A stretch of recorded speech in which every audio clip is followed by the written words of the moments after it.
नमस्कार बहनों एवं भाइयों।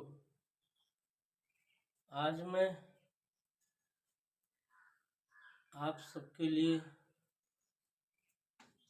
उसी एक विषय की कांवड़ यात्रा मार्ग में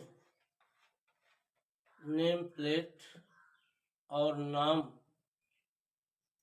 को लेकर विवाद क्यों विषय पर अपना विचार प्रस्तुत करने के लिए पुनः उपस्थित हूँ। भारत में जो शास्त्र चर्चा है,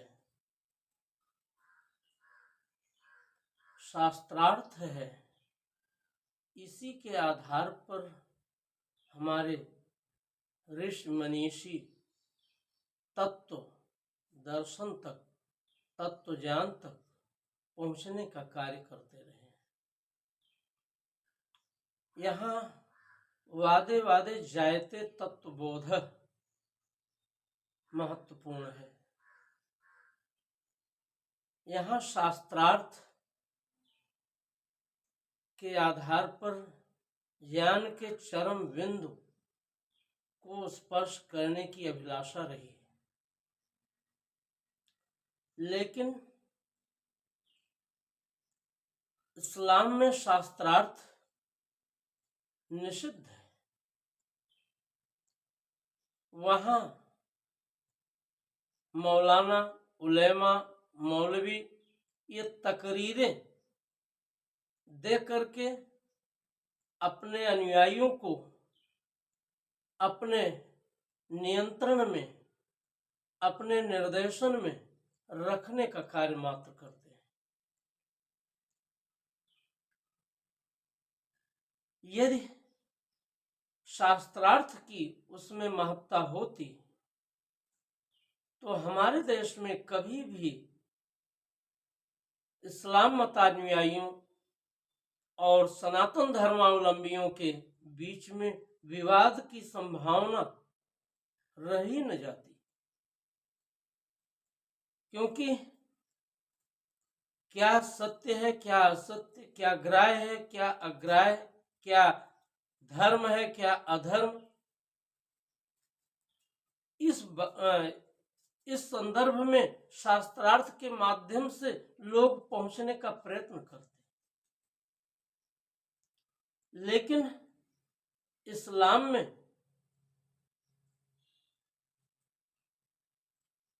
कोई भी ऐसा विषय नहीं है जिस पर कि इस्लाम मतानुयायी शास्त्रार्थ करना या चर्चा करना या बहस करना, उसके उचित अनुचित पक्ष के बारे में वाद विवाद करना स्वीकार करते हो। अगर किसी ने कोशिश भी की, भले ही वो इस्लाम मतानुयायी ही क्यों ना हो, तो उसके लिए भी सर्तन से जुदा का ही उनका नारा लागू हो जाता है।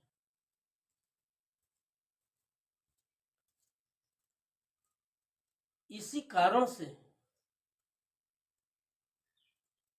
इस्लाम मतानुयायी सत्य से भागने का कार्य करते हैं, अन्यथा ये विवाद का विषय बनना ही नहीं चाहिए था। भाई, आपकी दुकान है, आप उसके मालिक हो, आपका नाम, आपकी दुकान का नाम अगर बोर्ड पर लिख दिया जाता है और लोग उसका संज्ञान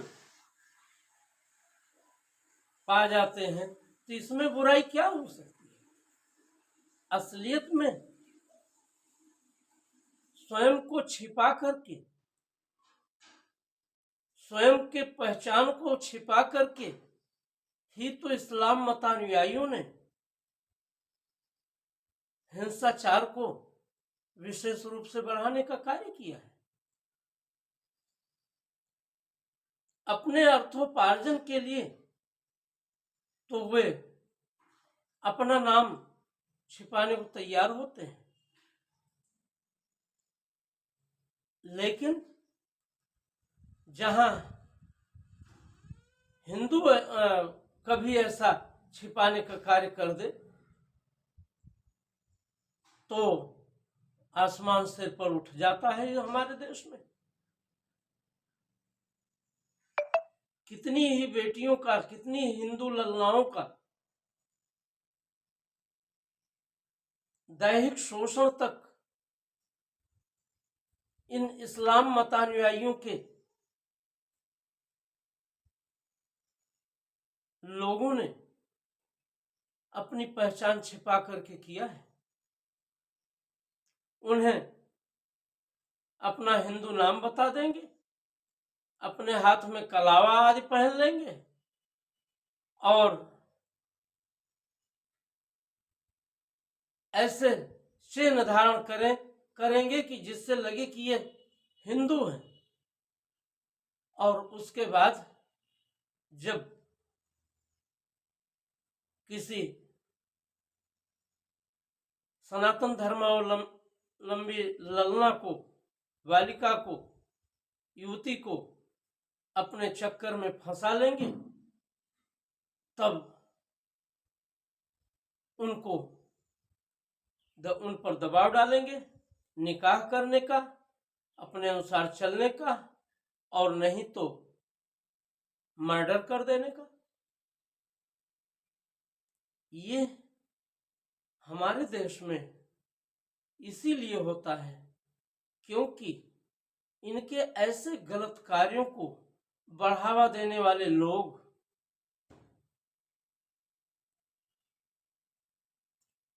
आगे बढ़ चढ़ करके प्रस्तुत होते हैं।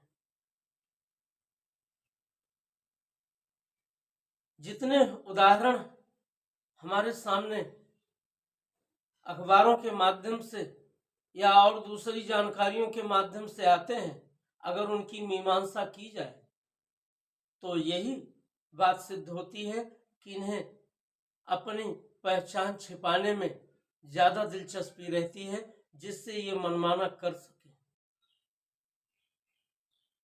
अन्यथा कांवड़ यात्रा मार्ग पर अपनी दुकान का नाम, अपना नाम लिख देने से इनको क्यों पीड़ा होती है, और इनके समर्थक राजनीतिक दलों को क्यों पीड़ा होती है? हिंदू तो अपनी पहचान नहीं छिपाता, हिंदू है तो वो अपने को हिंदू कहता है।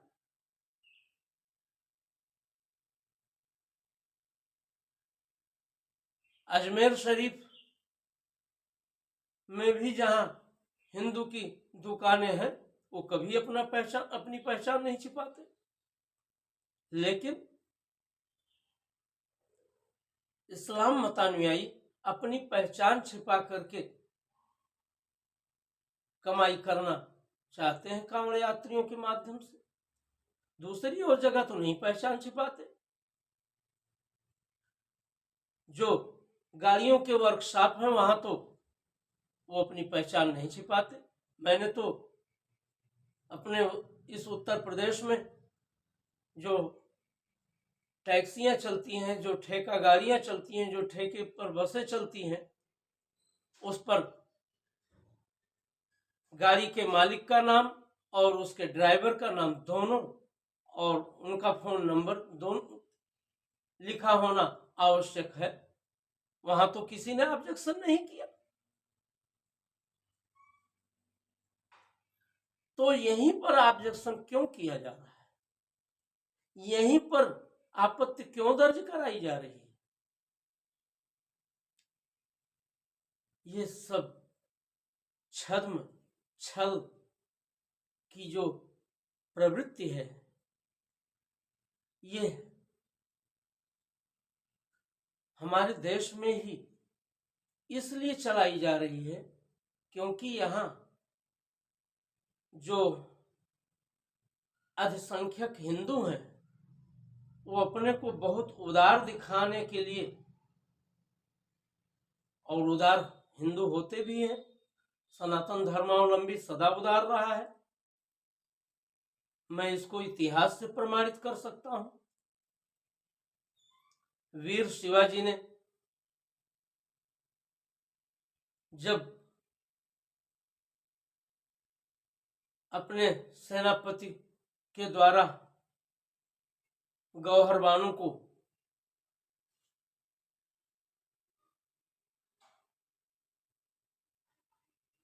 पकड़ करके लाए जाने की भर्त्सना की थी और सम्मान सहित गौहर बानो को उसके ससुर के पास भिजवाने का प्रबंध किया था, तो ये वीर शिवाजी की ही नहीं, सनातन धर्म की वो उदारता थी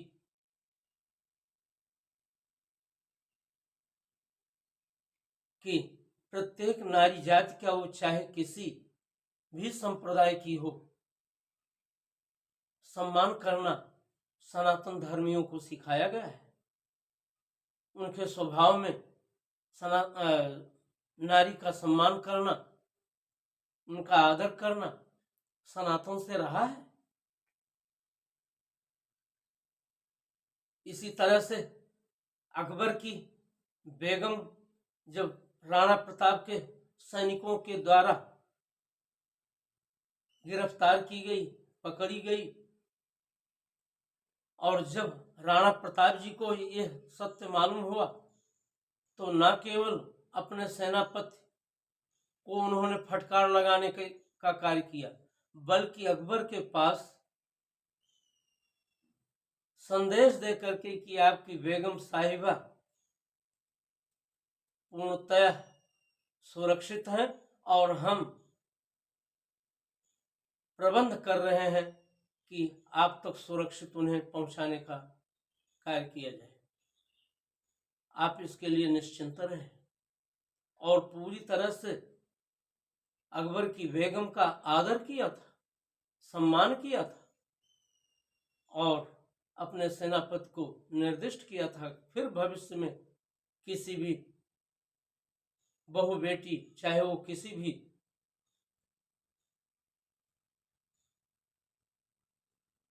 संप्रदाय की हो या किसी भी हो, भले ही शत्रु पक्ष की ही क्यों ना हो, उसे कभी भी पकड़ा न जाए, उसका कभी अपहरण न किया जाए, यह निर्देश दिया था।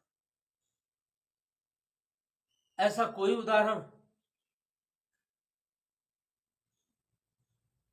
इतिहास से किसी मुस्लिम आक्रांता का कोई बता दे तो मैं मानूं। जितने भी मुस्लिम आक्रांता मोहम्मद बिन कासिम से लेकर के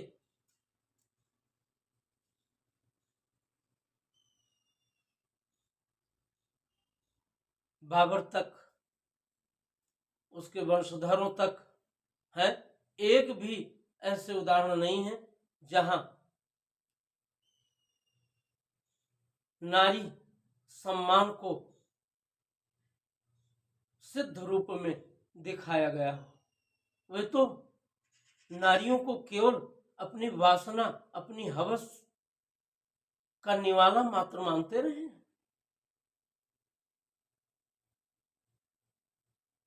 मुगलों में, मुगल बादशाहों में यही तो चला आया था। जिस शाहजहां को उसके प्रेमी होने के लिए ताजमहल का उल्लेख करके हमारे दुष्ट प्रकृति के षड्यंत्रकारी इतिहासकार उल्लेख करते नहीं, अघाते हैं। मैं इसीलिए कह रहा हूं कि सत्य को छिपाने का जितना भी कार्य ऐसे इतिहासकारों ने किया है, उन लोगों ने इस देश के प्रति, इस देश के इतिहास के प्रति अपराध किया है। 1000 बीवियां रखने वाला, उनको अपने हर्म में बंद रखने वाला और उनको हमेशा शक की निगाहों से देखने वाला, उनका हमेशा परीक्षण करने वाला और उन पर तरह तरह से अत्याचार ढाने वाला शाहजहां कहाँ का प्रेमी हो गया, कहाँ का आदर्श प्रेमी हो गया, जिसने अपनी बड़ी बेगम का सिर नहीं, पूरा शरीर 4 हिस्सों में इसलिए बंटवा दिया क्योंकि उसे शक हो गया था कि उस बड़ी बेगम के बिस्तर पर कोई पुरुष सोया हुआ है, जबकि वो उसका हिजड़ा सेवक था जो बिस्तर लगाने के बाद कुछ पल के लिए लेट गया था और उसे नींद आ गई थी, और शाहजहां ने समझा कि कोई पुरुष सोया हुआ है। बस इसी बात पर उसने बड़ी बेगम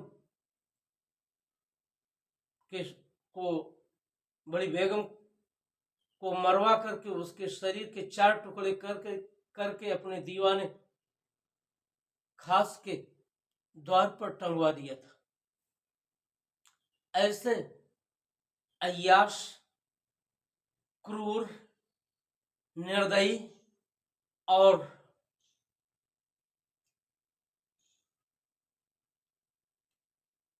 पशु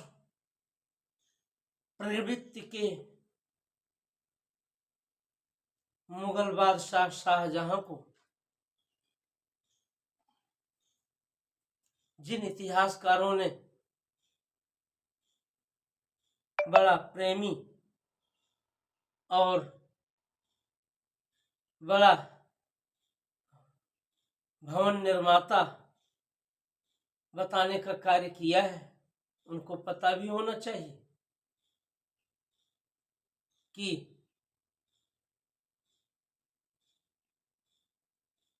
उस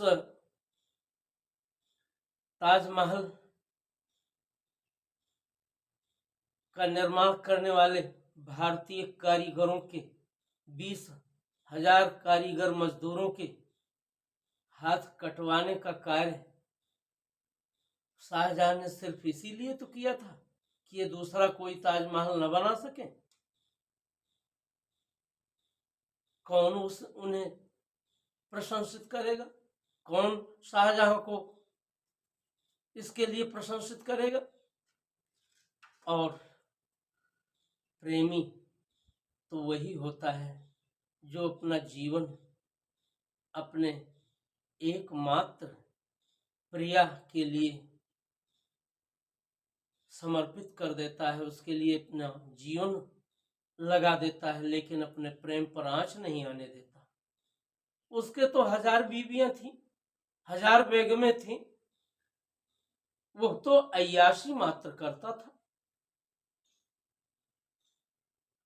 और ये दिखाने का कार्य करता था कि मैं कितना क्रूर हूं, कितना नृशंस हूं।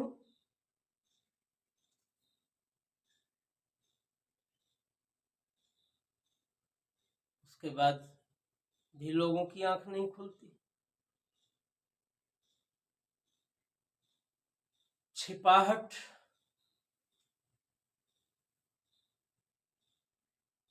आखिर क्यों?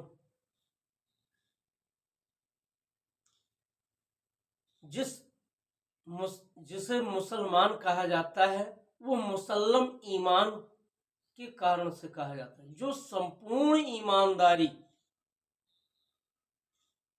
को अपनाए वो मुसलमान है, और जो अपनी पहचान छिपा करके व्यवसाय करे वो सच्चा मुसलमान कैसे हो गया?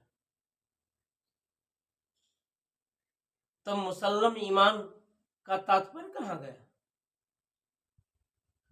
फिर पहचान छिपा करके यही ना हासिल करना चाहते हैं कि कांवड़िए ये समझें कि सब हमारे अनुकूल ही खाद्य सामग्री ढाबों में मिल रही है। कौन विश्वास करेगा कोरोना काल में क्या लोगों ने नहीं देखा कि थूक लगा लगा करके रोटियां तक बनाई जाती थी, फलों पर थूक लगाए जाते थे? कौन लगाता था? हिंदू ने तो कभी लगाने का कार्य नहीं किया, सनातन धर्मावलंबी ने तो कभी, और उसके किसी मत पंथ वाले ने तो कभी ये सब घृणास्पद कृत्य नहीं किया। तो थूक लगाने का कार्य किया किसने? अभी इधर घटना घटी है कि जो नाई का कार्य करने वाला मुस्लिम नाई, वो थूक लगा लगा करके चेहरे पर मसाज करने का कार्य कर रहा था। अपने ही हितैषी को बदायूं में उसके दोनों बच्चों को, हिंदू परिवार था, और जबकि मुस्लिम नाई को उसके द्वारा कई बार मदद भी पहुंचाई गई थी, वो उसके घर में आता जाता भी था, लेकिन उसके दोनों बच्चों को नृशंसता पूर्वक केवल अपनी हिंसा की प्रवृत्ति के कारण उस मुस्लिम नाई ने वध कर दिया, मार डाला, हत्या कर दिया।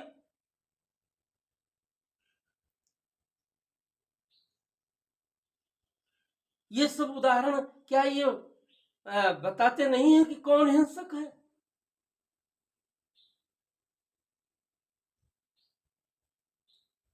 काट कर भाग रहे खटमल तक पर जो दया करने वाला सनातन धर्मावलंबी हिंदू है, वो इस तरह का नृशंस कृत्य कभी नहीं करेगा।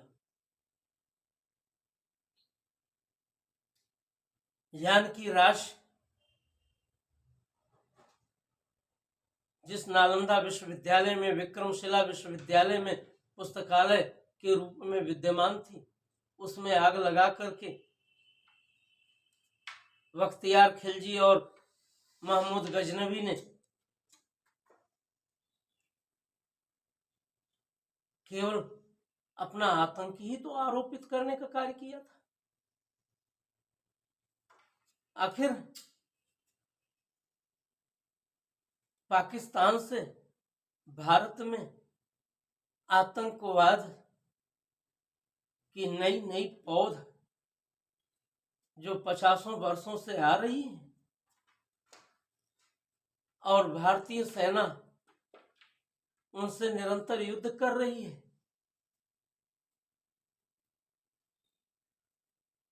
तो ये हिंसाचार, ये क्रूरता किसके जहन में है? आखिर बताने के लिए पर्याप्त है ना।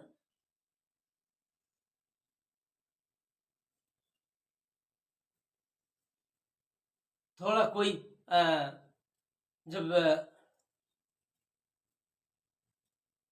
इस्लाम में तकरीर पढ़ने वाले की चिल्लाहट को सुनने का कार्य करे, तब पता चलता है कि कितना विष भरा हुआ है, और उसके माध्यम से दूसरे मतावलंबियों के प्रति किस प्रकार का भाव रखा जाता है। इस्लाम का जो कलमा है, ला इलाहा इल्लल्लाह मुहम्मदुर रसूलुल्लाह, तो बाद में जोड़ा गया है। उसका अर्थ यही तो है कि अल्लाह को छोड़कर दूसरा कोई परमात्मा नहीं है। तो क्या ईसाइयों को, सनातन धर्मावलंबियों को किसी और अल्लाह ने बनाया है? अगर अल्लाह को छोड़कर कोई और परमात्मा है ही नहीं,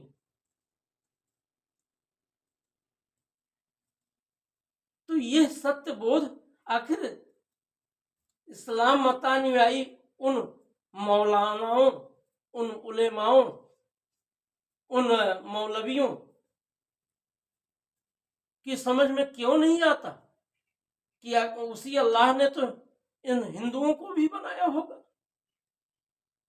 इन ईसाइयों को भी बनाया होगा, तो उनके प्रति वैमनस्य भाव क्यों, द्वेष भाव क्यों, उनको मिटाने का भाव क्यों?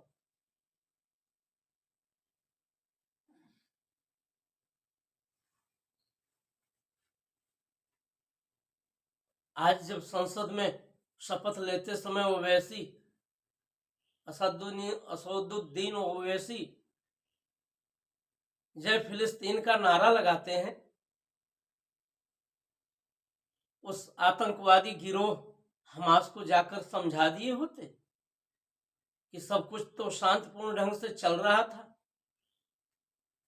इजराइल पर आतंकवादी हमला करके हमास ने 1400 इजराइल के बेगुनाह लोगों को जो मार डालने का काम किया और उसके बाद लगभग 200 लोगों को अपहृत भी कर लिया, इसकी परिणति कितनी भयानक हुई है, ओवैसी क्यों नहीं जाकर के समझाते? राहुल गांधी क्यों नहीं जाकर के समझाते? आग लगाओगे और अगर उसकी लपट तुम तक भी पहुंच जाएगी तो उसका दोष दूसरे पर मढ़ोगे।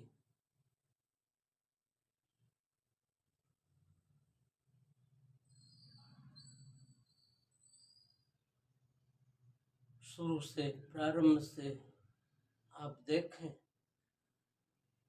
तो इसके पहले भी जो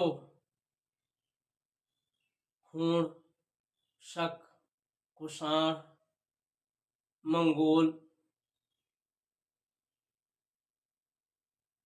ये सब इस देश में आते गए हैं, यवन इस देश में आते गए हैं। यद्यपि उन्होंने इस देश को लूटने का कार्य किया है, यहाँ के गांव को जलाने का कार्य किया है, लेकिन जब वे यहीं रच बस गए तो सनातन धर्मावलंबियों ने उन्हें अपने घृणा का विषय नहीं बनाया, अपने द्वेष का विषय नहीं बनाया।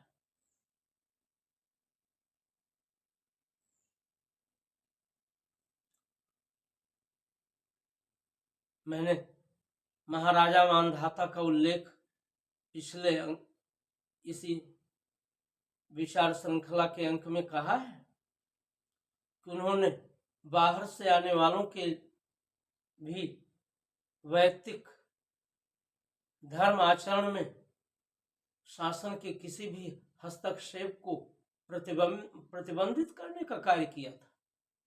सब अपने धार्मिक और उपासना के क्षेत्र में पूर्णतः स्वतंत्र होकर आचरण करें, केवल दूसरे के ऊपर अपना दृष्टिकोण, अपनी उपासना बलात् थोपने का कार्य न करें। यही किया था। लेकिन जब मोहम्मद गोरी पृथ्वीराज को जयचंद के सहयोग से जीत पा गया, विजय पा गया पृथ्वीराज पर, तो फिर उसके बाद उसने किस तरह का अत्याचार किया है वो किसी से छिपा नहीं है।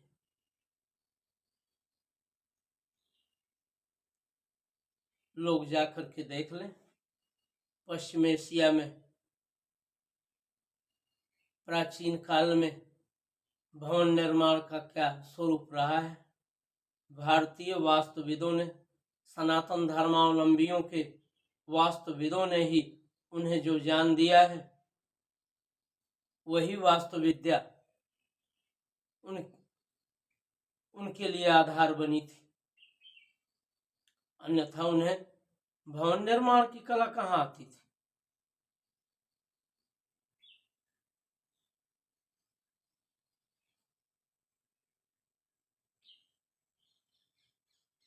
तो वहां से लेकर और इस देश पर ब्रिटिश सत्ता के अध्यारोपण तक, उनका शासन चलने तक इस देश पर क्या क्या ढाया गया है, ये विचार किया जाना चाहिए। इस देश ने कभी किसी दूसरे देश की स्वतंत्रता को हड़पने का काम, दूसरे की संपत्ति को लूटने का काम नहीं किया है। अपने देश की सीमा की रक्षा का कार्य किया है, और उस पर किसी ने अगर आक्रमण किया तो नैतिक आदर्श के द्वारा अपनी वीरता के बल पर जवाब दिया है। लेकिन ये इस्लामिक आक्रांता केवल आक्रांता भर नहीं थे, ये तो क्रूरता की हद पर पहुंचे हुए लोग थे। इतिहास में देखें ना कि जिस जलालुद्दीन खिलजी ने देवगिरी पर विजय से प्रसन्न होकर अपने नवासे और भतीजे अलाउद्दीन खिलजी को नगर से बाहर निकल करके स्वागत करने और गले लगाने का कार्य करने का कार्य किया था, उसको धोखे से मरवाकर अलाउद्दीन खिलजी किस प्रकार बादशाह बन बैठा था, जो अपनों को भी धोखा देने में परहेज न करते हो। वे अगर अपने व्यवसाय में अपना नाम, अपना धर्म, अपना संप्रदाय और अपनी दुकान छिपाने का कार्य करें और दूसरे को भ्रष्ट करने का कार्य करें, तो कर सकते हैं, क्योंकि उनसे ऐसी उम्मीद हो सकती है। इसीलिए तो कांवड़ियों की धार्मिक यात्रा की शुचिता को बनाए रखने के लिए सरकार को हर किसी प्रकार के विवाद से बचने का उपक्रम करने हेतु ही ये सब दुकानों पर नेम प्लेट प्रस्तुत करने, दुकान का नाम, दुकान के मालिक का नाम और उसमें बिकने वाले सामान का नाम, सब कुछ उल्लिखित करने के लिए निर्देश किया, जिससे कि पूर्व में जो घटनाएं घटी हैं उससे सीख लेते हुए आगे किसी प्रकार की घटना घटने से बचा जा सके। इसमें बुरा क्या है? और फिर इसका तो कानून मुलायम सिंह ने उत्तर प्रदेश में 2006 में बना ही दिया। 2011 में इससे संबंधित कानून मनमोहन सिंह जी की सरकार ने बना दिया। फिर उसका पालन अगर होने लगा तो हाय तौबा क्यों मचाई जा रही है? ये क्या स्पष्ट नहीं करता कि छिपाने या अपने उपभोक्ता को धोखे में रखने का स्वभाव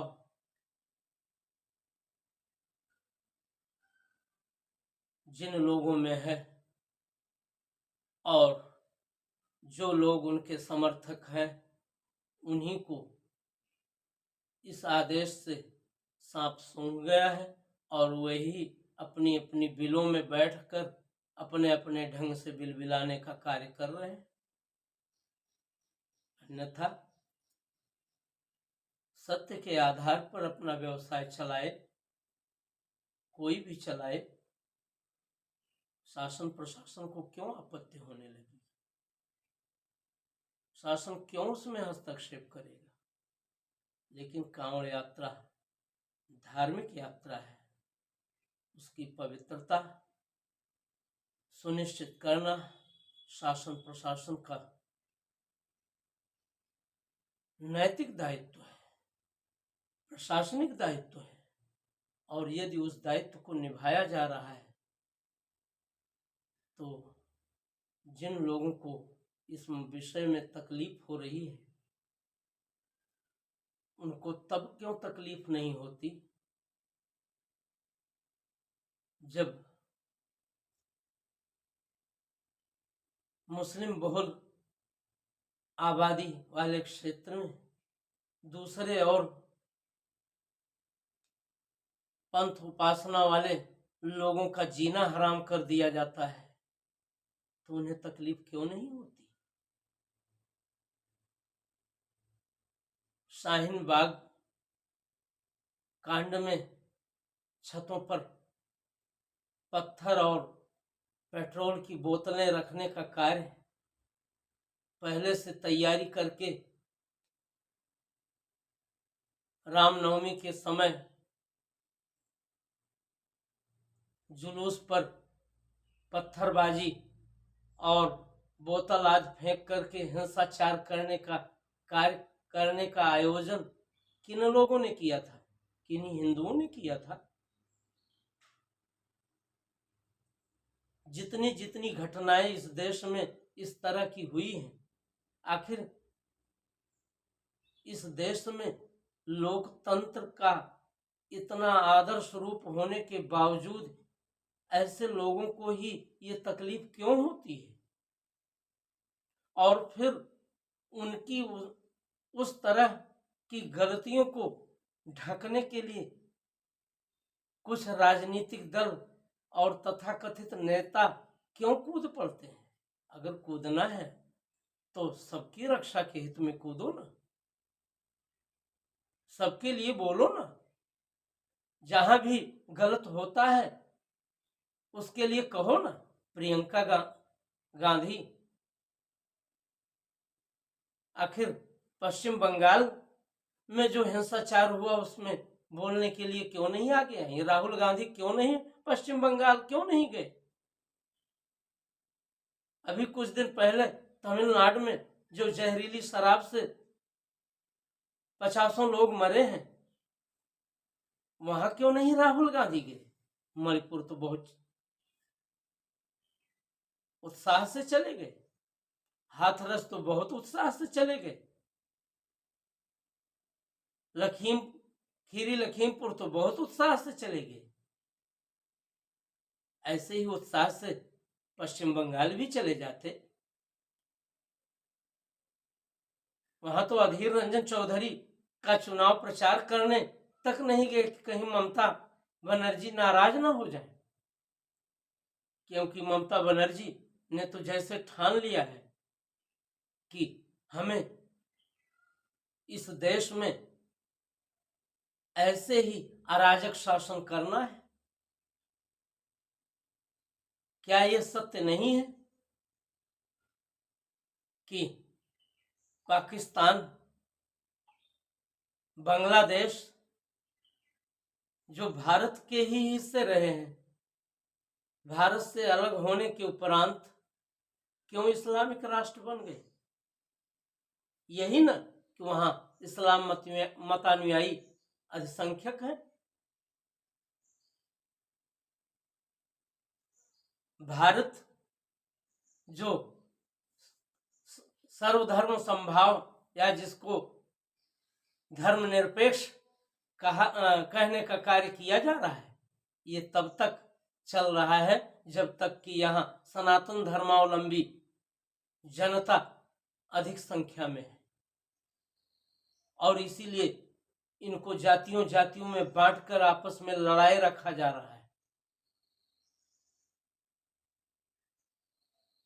जिस दिन इस देश में मुस्लिम आबादी बहुसंख्यक हो जाएगी, उस दिन भी ये धर्मनिरपेक्ष राष्ट्र रह जाए तो जानू। पाकिस्तान कहाँ धर्मनिरपेक्ष राष्ट्र रह गया? बांग्लादेश कहाँ धर्मनिरपेक्ष राष्ट्र रह गया? तो धर्मनिरपेक्षता की कसौटी भी सनातन धर्मावलंबियों का अधिक संख्या में होना ही है। तभी धर्मनिरपेक्षता यहाँ बनी हुई है। और जो धर्मनिरपेक्षता के पिछवाड़े छिपने का कार्य करने वाले, तुष्टीकरण करने वाले राजनेता और राजनीतिक दल हैं, वे तभी छिप पा रहे हैं जो यहाँ अभी सनातन धर्मावलंबी अधिसंख्यक है। अन्यथा जैसे पाकिस्तान में हुआ है, बांग्लादेश में हुआ है कि वहां इस्लामेतर आबादी चुक सी गई है, खत्म सी हो गई है, वैसे ही भारत में भी सनातन धर्मावलंबियों को ये सभी लोग उस दिन खत्म कर देंगे जिस दिन यहाँ इस्लामिक आबादी अधिक संख्या में हो जाएगी।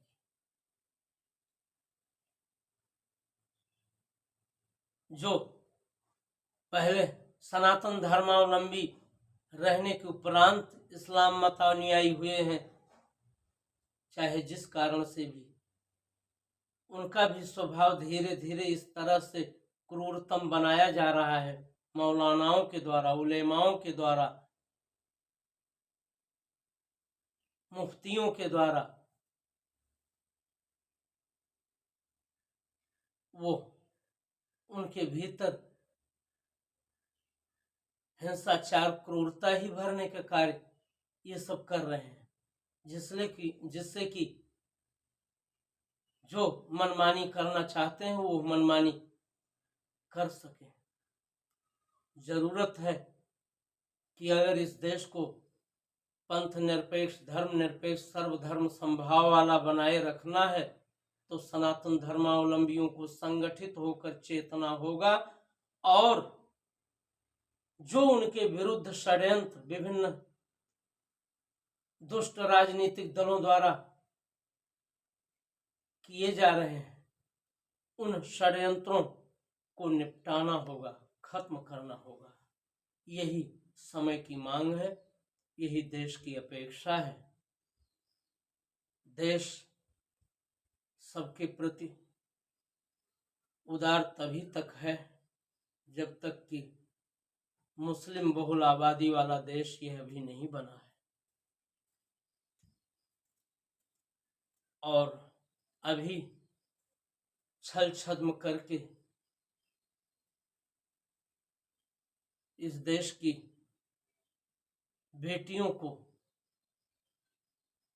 हिंदू नाम और हिंदू चिन्ह धारण करके जो वर्गलाया और फुसलाया जा रहा है, न मानने पर उन्हें मौत के घाट उतारा जा रहा है, वो सब अभी थोड़ा थोड़ा है। जिस दिन प्रबल हो जाएंगे उस दिन फिर कुछ भी शासन प्रशासन काम नहीं कर सकेगा। जो सच है, जो सही है, उसका समर्थन इस देश में किए जाने का भाव उत्पन्न करना होगा। इस राष्ट्र की मुख्य धारा में चाहे इस देश के किसी भी धर्म पंथ के अनुयायी क्यों न हो, उनको उसके साथ जोड़ने का कार्य करना होगा। और ये जोड़ने का कार्य पहचान छिपा करके, सत्य छिपा करके नहीं, सत्य उद्घाटित करके करना होगा। इस्लाम में जो कट्टरता व्याप्त है, जो मानव मात्र के प्रति हिंसाचार की उमड़ती प्रवृत्ति है, अगर इस्लाम पंथ से उसको निकालने का कार्य उसके मौलाना, उसके मौलवी शास्त्रार्थ के माध्यम से करने लगे तो सब कुछ ठीक हो जाए। सब अपने अपने पंथ का पालन करें, लेकिन विश्वास तो तभी होगा जब विश्वास के प्रमाण मिलेंगे। फलों पर, रोटी पर और दूसरी खाद्य वस्तुओं पर थूक लगाकर जब वस्तुएं बेची जाएंगी और ऐसे लोग पकड़े जाएंगे, जब थूक लगा लगा करके मसाज किया जाएगा, तो विश्वास तो कायम नहीं रह सकता, संदेह तो उत्पन्न होगा ही, और उस संदेह को इस तरह से आपत्तियां दर्ज करके नहीं निपटाया जा सकता। उसके लिए तो सबके प्रति एक जैसा कानून, एक जैसी व्यवस्था, एक जैसी मर्यादा, एक जैसी शासन प्रशासन की व्यवस्था स्थापित करके ही किया जा सकता है।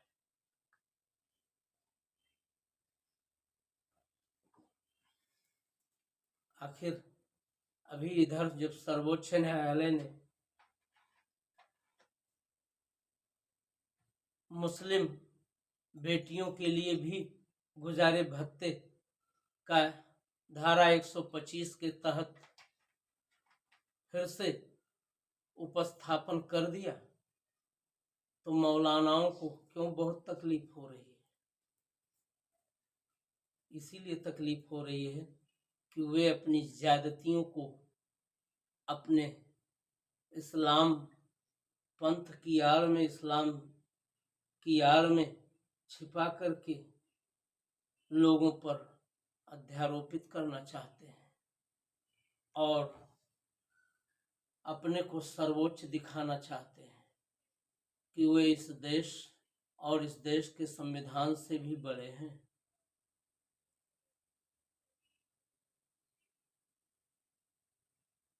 ये जिस दिन बदलेगा उसी दिन इस देश में सच्चा स्वराज्य आएगा और इस देश में सच्चा लोकतंत्र स्थापित होगा। अन्यथा केवल पांथिक और सांप्रदायिक उन्माद भड़का करके वोट लेने की जो प्रवृत्ति है, झूठ फैला करके जो वोट लेने की प्रवृत्ति है, उससे कभी देश में सच्चा लोकतंत्र स्थापित नहीं हो सकता। जरूरत है कि लोग इस सत्य को समझें और सत्य का साथ दें, सत्य के राज्य में रहें और सत्य का ही पालन करें। मुसल्लम ईमान की यही अपेक्षा है।